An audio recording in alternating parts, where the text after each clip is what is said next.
What's up, everyone? It's the Interview Queen Alicia Atout, and I'd like to welcome you all to Knotfest exclusive interview with the always awesome Blothar from GWAR. What's going on? How have you been? Oh, been pretty good. Having a good time, hanging out, getting ready to go on tour. It's a blast. Hell yeah. Of course, the tour is on the horizon, which we will dive into, but you also have a new record called The New Dark Ages, which is coming out in a month. So what runs through your mind kind of leading up to an album release, especially one that happens to be this big?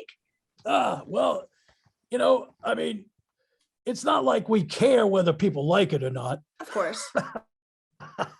We're just hoping to get money for it. A lot of money. No, I mean, the truth of the matter is we're very excited. We're excited for this record to come out. And we do hope that old fans of GWAR can find something in it for them. But we hope to make some new fans with it. And I think we will. It's a good record. It's a fun record. And that's the big thing with GWAR is, it's supposed to be fun, dangerous, hilarious, stressful. It's all of those things.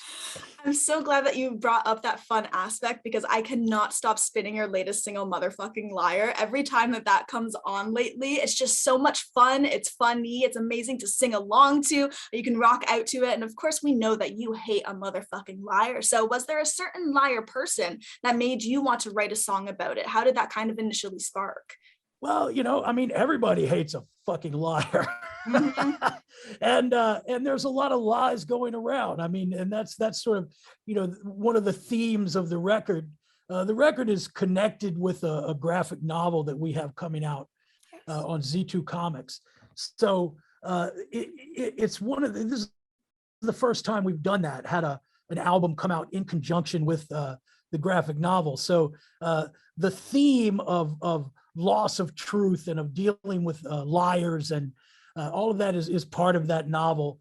And it just made for a great song. Something that, who is the motherfucking liar? I don't know. Is it Justin Trudeau? Is it Joe Biden? Is it Putin?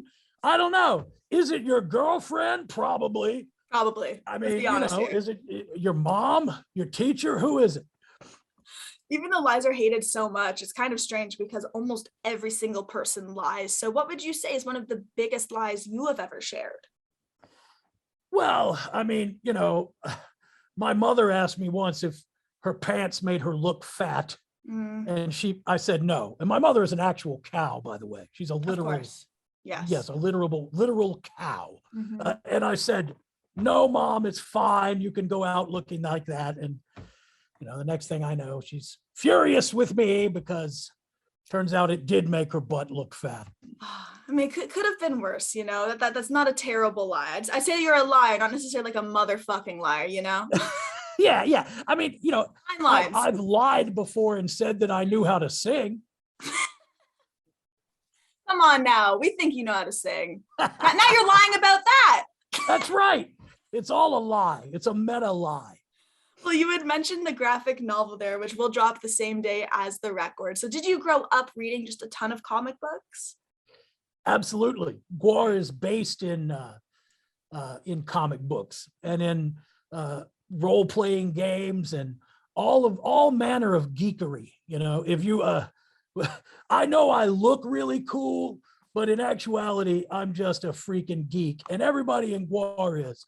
So, we certainly had a time period where we were, in the old days, GWAR was really rooted in underground comics like R. Crumb and Zap comics and things like that. And also, the Marvel stuff of Jack Kirby and all of that stuff.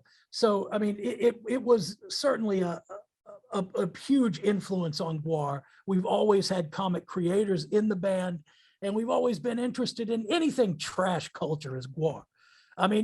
Wrestling. As a matter of fact, the tour that we're getting ready to do, and I know for a fact that you have a connection with wrestling. Yes, I do. And this tour that we're getting ready to do, not the tour for the album, but this little one that we're doing here in the spring, we're setting up a wrestling ring, and we're gonna have some tag team matches out there, and play some rock and roll at the same time. We always do that. Are we going? So it's going to be fun. Are we going to see you maybe hit the ropes and step into that ring on this tour? Come on now. Yeah, we could do a mixed gender tag team. Hell yeah, I'm down. Now, this comic in specific follows the band rediscovering powers. Of course, you're going to rediscover Berserker mode, which is awesome. So what's another superpower that you'd love to have in this life that you think you'd use all of the time? Well, the Berserker mode thing is kind of more of a liability than a power, to be honest with you. It's kind of like the Incredible Hulk. It happens when you least expect it, and when you don't want it to, you turn into a raving lunatic. But I would love to be able to blow on my thumb and become the size of the Empire State Building. That would be great. Oh, and what would you do with that power? Just run around every single city and destroy? Yeah, just stomp everything down. And imagine how much quicker you could get places if your legs were that long. I just imagine you sprinting through every single person looking like, what the hell's going on? That's a visual. Yeah, I'd also like to have a tail. Wouldn't that be nice? A tail. What would you do with your tail? Just kind of look at it and think, that's kind of cute. Yeah, do you think things are cute? I'd use it to indicate my mood. If it was all puffed out, people would know, don't mess with him. He's got a puffy kitty cat tail. And then when it's shaken, we'd know you were happy. That's actually a really good indicator. We should get on this. Yeah. Well, we had spoken in the past about how annoying these measly human beings can be at concerts. So one of the last things I wanted to ask you today is, what would you say is one of the weirdest or most standout things you've actually witnessed at a GWAR gig? Well, we've had a lot of artificial limbs thrown up on stage. Occasionally you look out in the audience and there's some poor misguided person having sex in the crowd, which is always disturbing. Damn. Yes, it happens. Can you imagine of all the concerts to go to get never. laid, a GWAR one down in the pit? Jeez. Holy shit. Yeah. That's you just want to stop and say, sister, have some respect for yourself.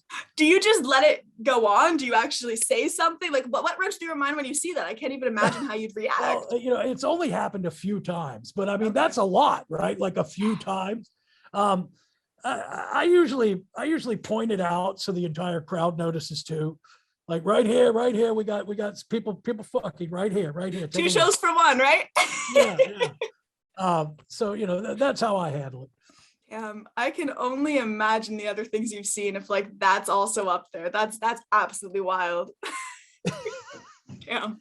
Yeah. Well, Blothar, I want to say thank you so much for coming on here, for catching up with us at Knotfest. It's always fantastic. Of course, congratulations on the upcoming record, and just thank you so much. You're awesome.